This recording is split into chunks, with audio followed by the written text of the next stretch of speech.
Okay, are we together? I want us to talk about something here not well touched, not well conveyed to the people, not well recognized, not recognized at all. Mm. Let's talk about our true history of Namibia. Talking about Namibia. The history of how we came to independence. Ne? Because we have only one version. We have only one version, the ruling party's version, that is explaining, trying to convince, and those who believe, I don't say they lie, but they're not telling the whole truth. They are just not, there are a lot of loopholes, say, so to say. Let's start with 1988. First and foremost, let me mention the main characters I'm actually bringing up on the table here. It's Nanso. Nanso. Let's talk about the Namibia National Students Organization. Ne? It represented the students. It was now 1988. Let me just start there. 1988, South Africa was still ruling, fully ruling in the country. SWAPO was still in the bush with no hopes of immediate return to the country. All they knew was, we are fighting, one day we will be free. So the mistake that was done by the South African regime with their soldiers was when they happened to have relocated from the bush, wherever their battalions, their base, they moved them closer to the schools. So now we can look at that. Was SWAPO too much approaching? Or what strategy? Why was this strategy? This strategy may have been for distracting the citizens.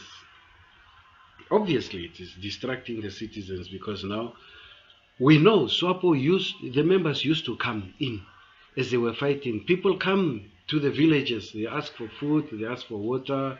It was happening, and then they return back to the bush. Yeah, we know about that. And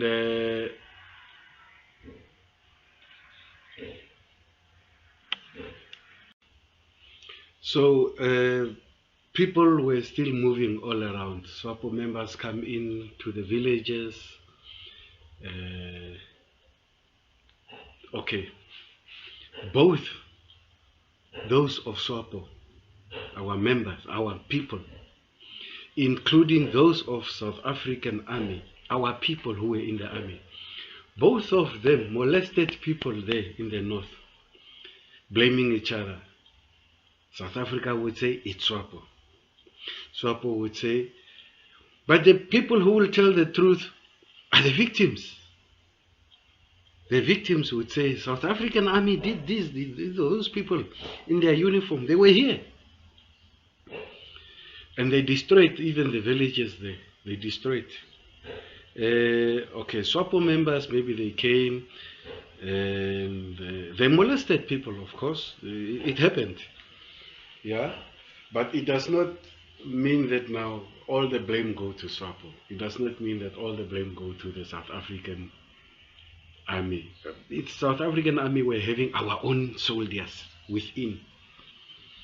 But yeah, these things happened. Now they relocated from their base to the schools. Now just imagine, you are in class, you are at the school, and there's an army base here, and you hear those cars going up and down, and you see the cannons there, and you hear even of the bullets being shot. Ne? Day and night, it's happening. Bullets, raining. How do you learn? Just how do you? That is total disturbance to the schools. So the students organize themselves and say, no, we cannot tolerate this any longer. So that's when this school strike, boycott, national boycott, started right from the north. It started from school to school, school to school. So it came down, say like coming to Tsumeb, and when everybody around the country heard the news, we decided we are going to stand together. We are all affected. Not only in the north, the entire country, because this was a political issue. So it came down. The entire north, it came down to Tsumeb. It came down to Chivarongo, and all districts joined. It cracked down right down to the south. National school boycott. Okay, now, only to mention that part, did this current government ever mention it in these 32 years of governance? Did they ever? They can, yeah, we were fighting, we were there in the bush, we fight for the freedom of this country. Who didn't? Are you talking to the newborns, the freeborns, however they call them? When you say we've been fighting for this country, who are you talking to?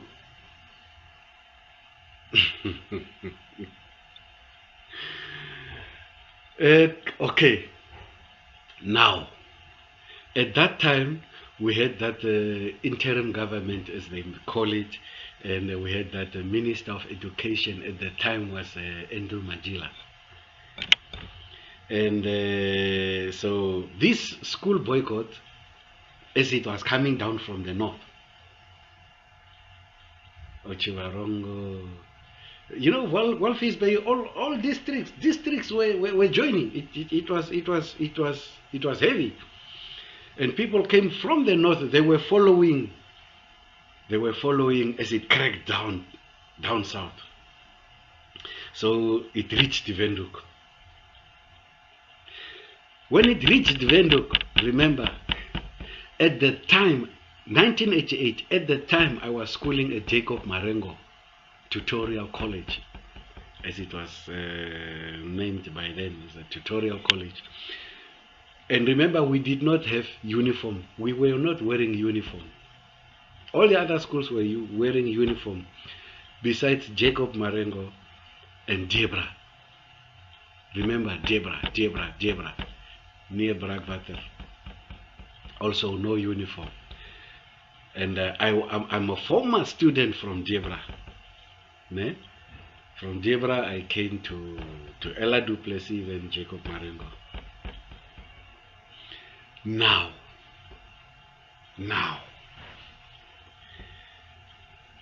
when Debra came into the city to Windhoek, they went to Shipena, they went to Shifidi, and Jan Jonker, and they were all around.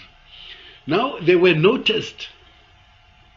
They were noticed. No, these guys going from school to school, are those ones not wearing uniform? And which are the schools that are not wearing uniform? In their mind immediately, Jacob Marengo. Those Caspars came to park there, ready to shoot. Caspars, I don't know, 10 or 20, how many? Just imagine for a small school like that. 1988. What was the month? Was it July? I'm not so, yeah, somewhere, I'm not so sure. But it was winter. June, July, somewhere there. There are people who know exactly the dates. I have to check again. But so they came there expecting us. I don't know. If you see us going from school to school, you are coming to our school expecting to find us or not to find us, and to do what? We are not there. But when they came there, we knew nothing of this strike, boycott. We knew that, yeah, it was happening, but we didn't know that it has reached, it's close to us.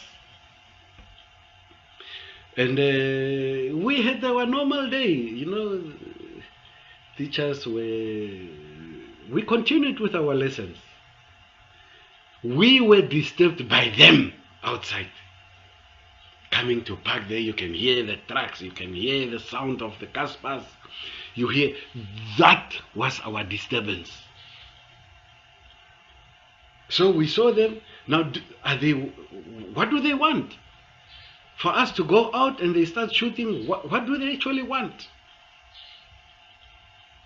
They stood there for hours, those morning hours, and a lot of them then,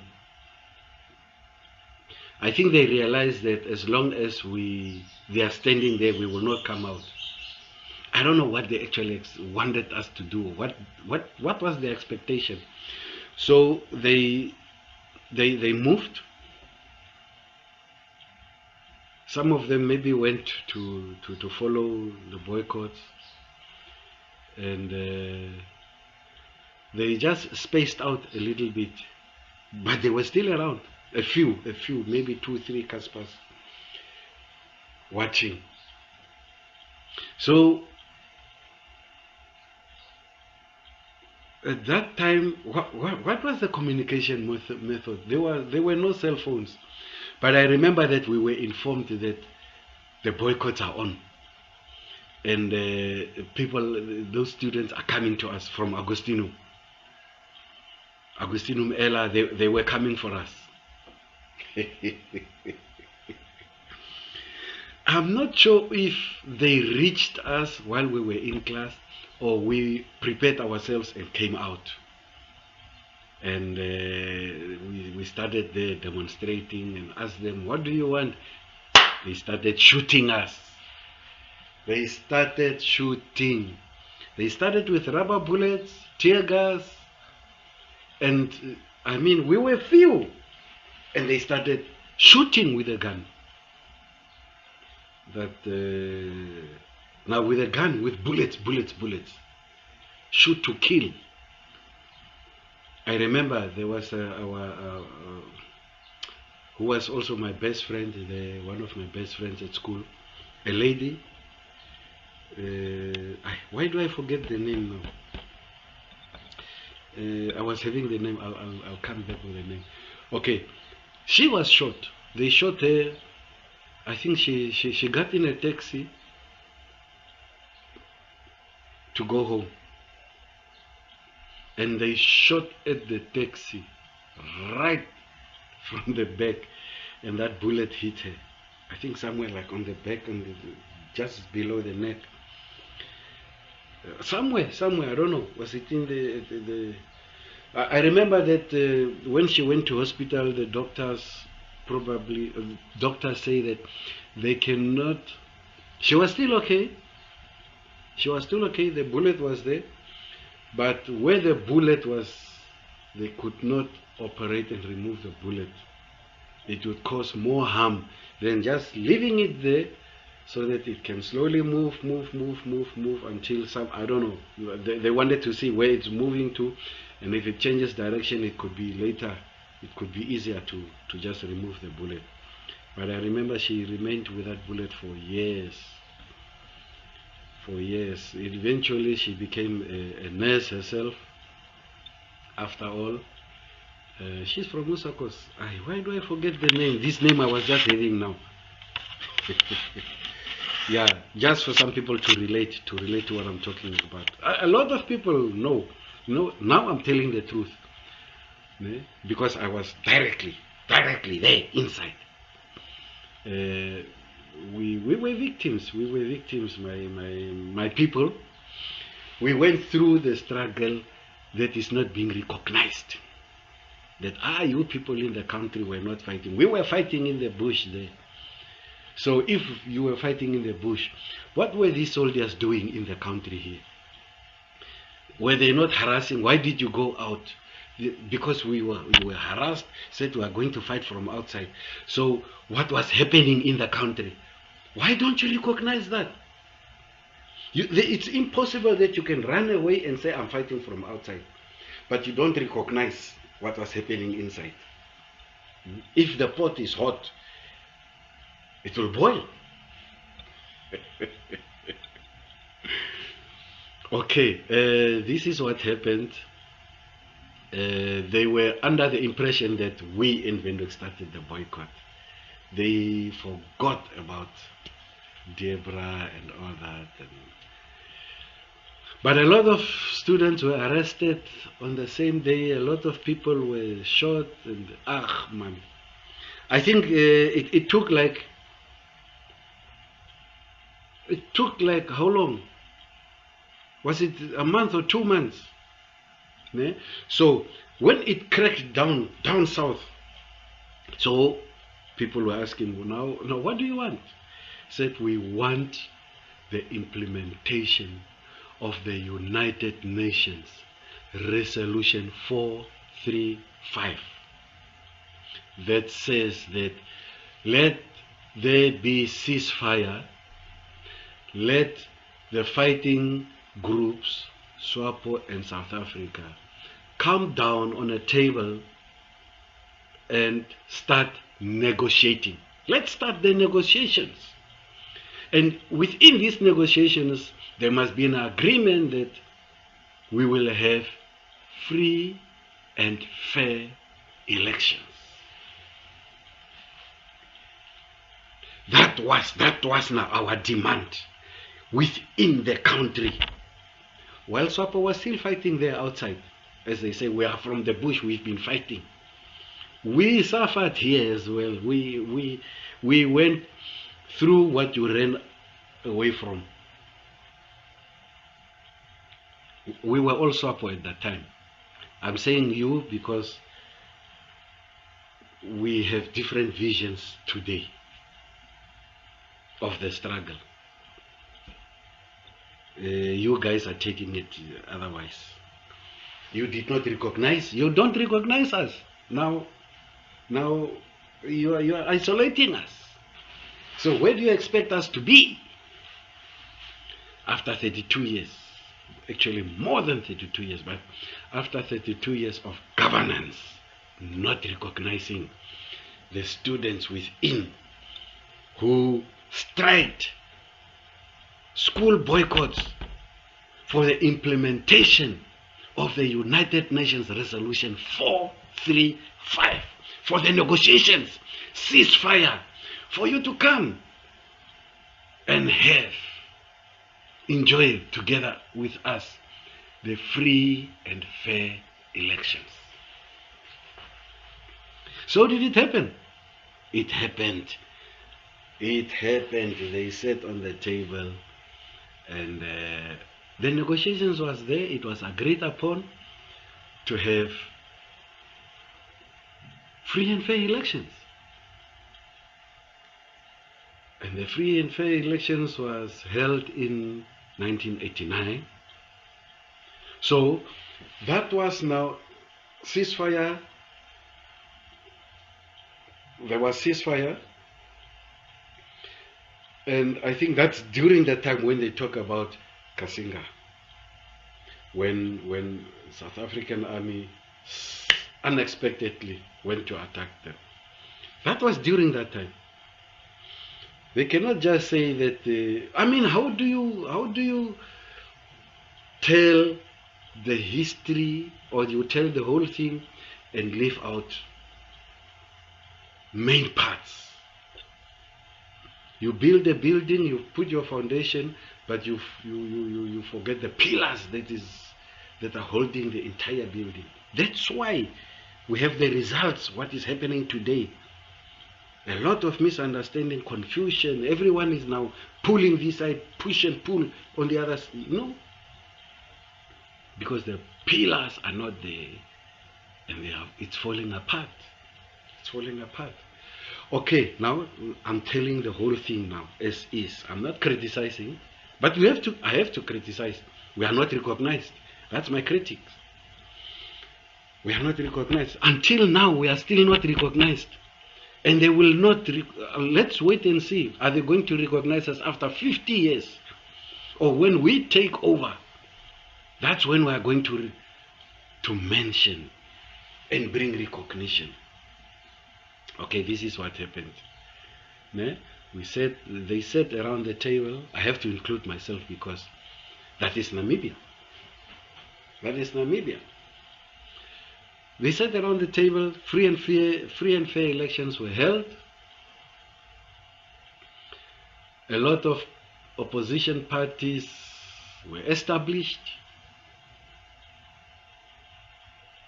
And you know, the main one, we were all for SWAPO. And after the elections,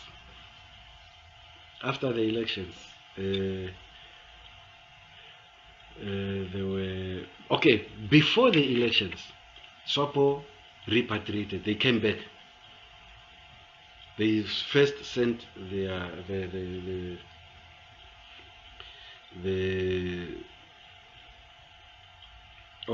members. I'm jumping the gun there also. After the agreement for free and fair elections, and Kasinga happened,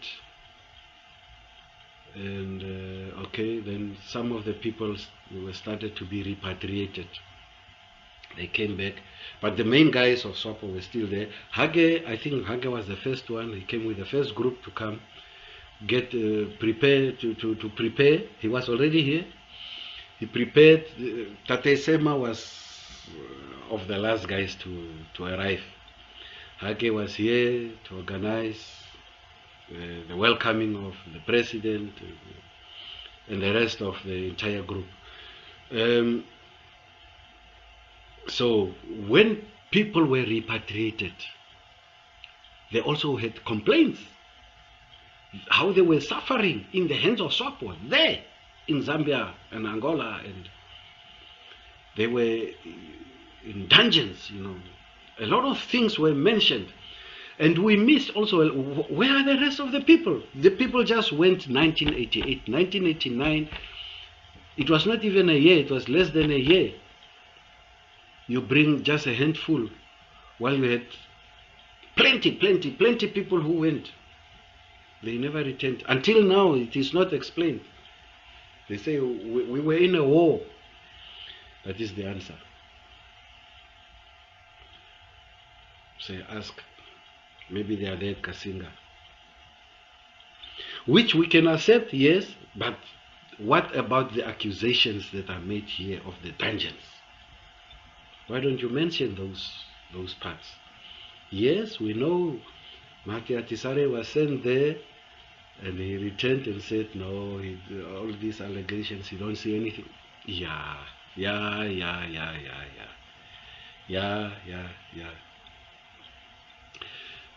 Okay, I was one leg in one of those kumbis, one leg on the ground here on the soil of Namibia. I was just about to go as well. But in my mind, I don't know, there was just that thing that says, wait, it's not your time to go. So now, when these people returned, I'm trying to see myself in these groups. If many of our people are missing, where would I have been?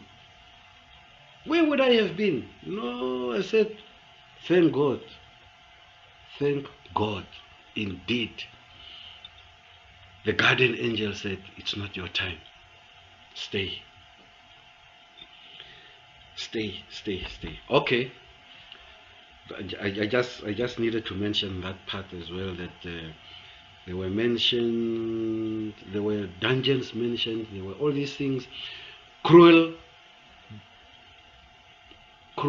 what is the word? Cruelty, torturing of our people who went there. All of them were not well received. They say, yeah, they are spies. They've been sent, and they were not trusted. So they had to go through this torturing. Okay. Okay, Tate Hage returned with his team. A lot of other people were also repatriated, and so the elections were prepared and we voted. Of course, there were also some challenges during that campaigns and during the election itself. Now for the results. That was a very interesting part. It's not like we have these days. That was our first election, the first experience. It's different from all these other ones. So everybody was hoping. It was your hope, but you're convinced that SWAPO will win. We are going to win. Now, as they were giving the results, they were starting these small towns all around, south, east, and DTA was leading. And these other opposition parties, DTA, which is today, what is it today? I'm sorry, I really forget these names. These are things that I'm not supposed to forget. PDM. Yeah. So they were leading with results. But even if they were leading confident inside, you say, no man, it can't be. But okay, let's wait. For these other areas you did not mention yet, let's wait. And then from the north, it was delayed. It was delayed. We wait maybe like 2 days for those results. So what the interim government was doing that time, since they were still in power, they switched off electricity when people were still counting the votes. The entire town, power cut off. We people, Aman Makaltita plan. We have cars. They used the lights of the cars to continue counting their votes. I think maybe they were informed that, yay, SWAPO is leading here, we must disrupt. But in fact, so it was counted, and after 2 days they said, okay, now we're ready. Then they started giving the results from area to area. SWAPO. You know that excitement, my spirit was, wow, excited, until when the final results came now to say, now who is going to be declared It was obvious. It was obvious. Eh? You know, I've been happy many times in my life. Happy. Very occasions you get so excited, you get so happy that you say, I've never been so happy like this. And then next time you're going to get happy again, and again you say, I've never been happy like this. But I can tell you the joy I had there. Okay, that was political joy. I've never experienced that joy of our results when SWAPO was the winning party. You know, that joy, that excitement. Woo! You can relate with the pictures. There are a lot of pictures all around. I'll show some here on the screen. It was just a joyful joy. I don't know, these people who were in the opposition parties, were they expecting their parties to win? Were they undermining that SWAPO would obviously win? And when SWAPO won, were they happy? I don't know. I don't know. What were they expecting? Because the main thing here was for South African regime to move out. And we cannot come with these pity political parties and say now we come with the massive ruling party.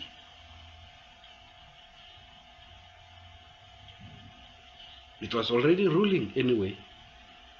So it had the majority.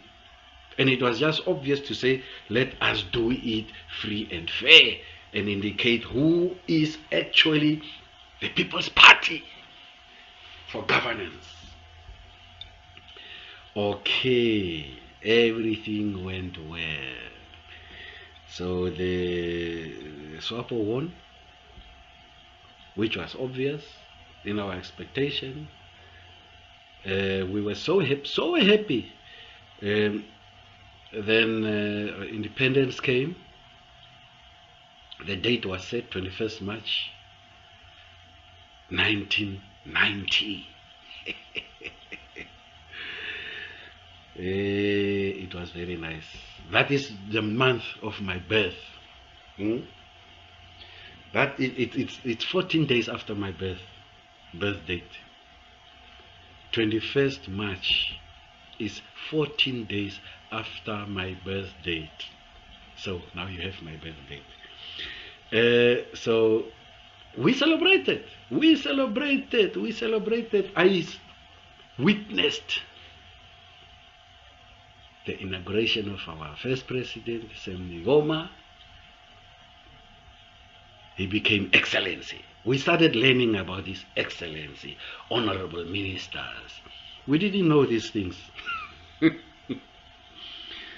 So it went on. But you know, these things was disturbing. The dungeon story, people must talk. What was happening there? What was happening? You know, we were still asking these questions for at least those 15 years when Tate Sema was on the chair. But what you didn't get until now, not sufficient, satisfactory answer. They deny the tortures, they deny all those things. And it was very questionable as to what really was happening. We are still asking the questions. Tell us about the torturing that people are talking about. Tell us about this the Jesus Hawala. Who will tell you? Who will tell you until now? Okay. We continued. That the SEMA was extended to special extra 5 years. Okay. He's a founding father, 5 years. So he ruled for 15 years. And then came Tate Pohamba until we have Hage now. But along the way, you find that, but why things become questionable? Why are you guys now doing what we are not expecting? You are no more representing the people. You guys are doing your own things. What's going on? You see? Now, if we're asking that, they say, no, you people are imagining. You know, there's no transparency. So where there's no transparency, there's no democracy. It's just like that. So until we find that they are fighting amongst themselves, now you have now they split SWAPO in the SWAPO team and the Harambe team. You know, it became visible when Hage now became president of SWAPO. Now it's split. It was visible. There's nothing you can hide anymore. But my question remains. He can be the president of the country. He can be the president of SWAPO. But why don't they hand over to him also the universities to be in charge? To be is it the dean? How do they call it? The chancellor. That is one of my questions. Okay, answer me. That's the question. When is he going to be the chancellor of the university? Okay, we'll wait for that answer, and I don't know until when. But my people, this is the untold history of Namibia. Nanso is today. Nanso is not the Nanso that was Nanso. Nanso was almost like a political party. It was a very supportive. It's like NYC, like it's like, you know, it was a strong movement supporting SWAPO. Very strong. I mean, it is the main pillar today, unrecognized.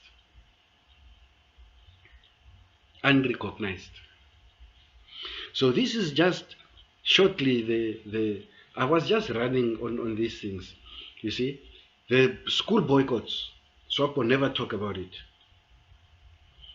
The school boycotts brought, you know, it alarmed to the attention of the international world.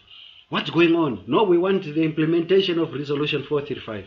It was implemented. If the government is for the people, then the people are also for the government.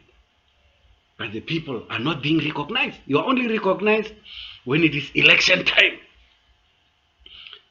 When the results came, everyone is on his own. We are eating, you suffer the consequences of your votes. So now people are getting wiser day by day, election by election. The results we recently had, 2020, né? Where we used the ballot paper again. That was the same way we used it right in the beginning. Right in the beginning.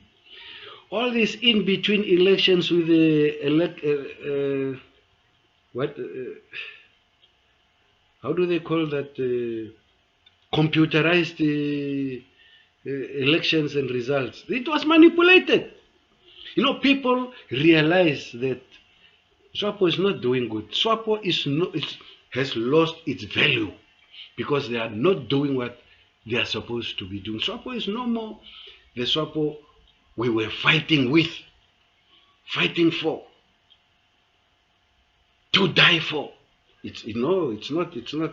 The same characters can be there. They have changed even themselves. They are no more the same people now. That's why. Please, our people, it's for you people to get wiser. You must know the truth. that the students' organizations are not being recognized, while they were the major contributor for this election.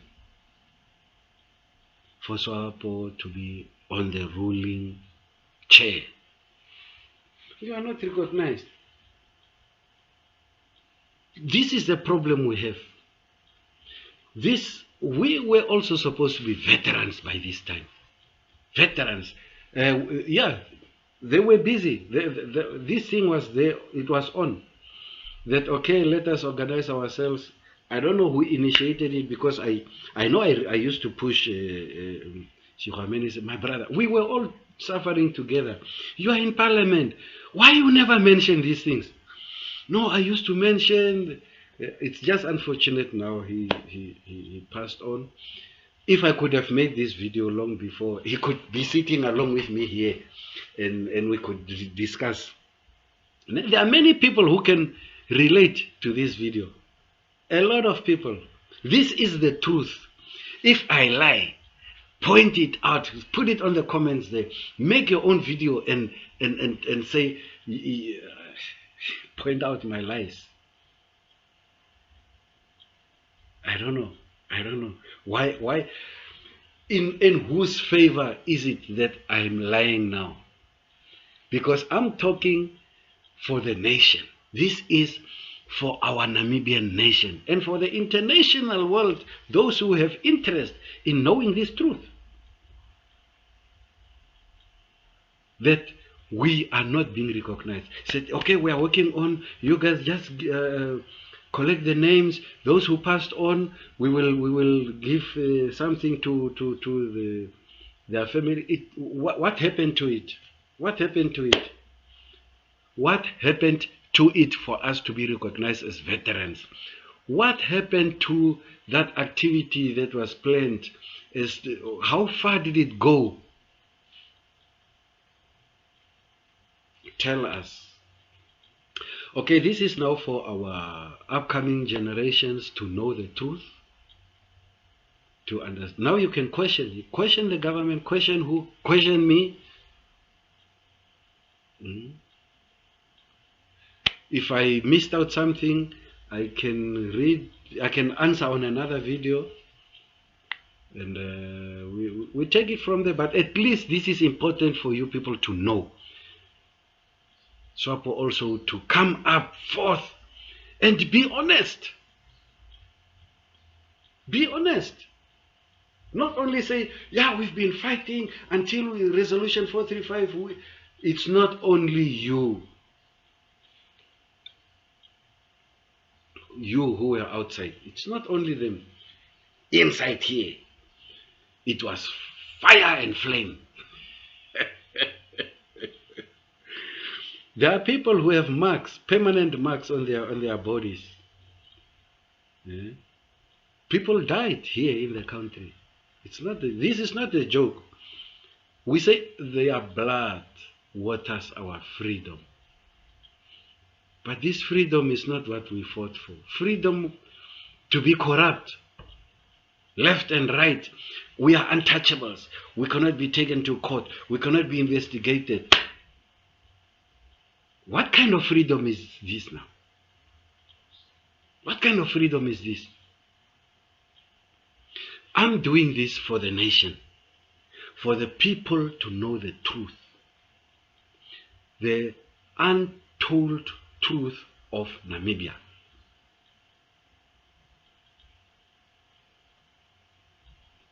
How we came to election, how we came to independence.